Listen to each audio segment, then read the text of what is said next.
അമ്മയെ മകൻ അടിക്കുകയാണ്.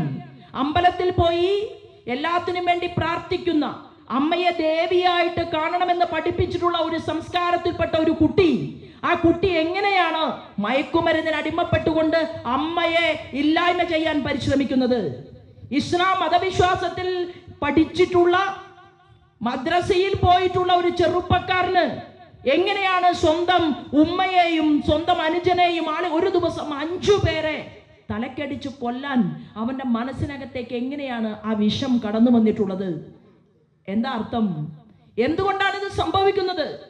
ഇത് ജാതിക്കും മതത്തിനും വ്യക്തിക്കും അതീതമായി മലീമസമായ ചിന്തകൾ മനുഷ്യന്റെ മനസ്സിനകത്തേക്ക് കടന്നു വന്ന് നമ്മുടെ കുട്ടികളെ ഇല്ലായ്മ ചെയ്യുന്ന സാഹചര്യത്തിലേക്ക് നമ്മുടെ സമൂഹത്തിൽ മൂല്യച്യുതി ഉണ്ടായിട്ടുണ്ടെങ്കിൽ അന്ന് അതിനെയാണ് നമ്മൾ മാറ്റിയെടുക്കേണ്ടത്.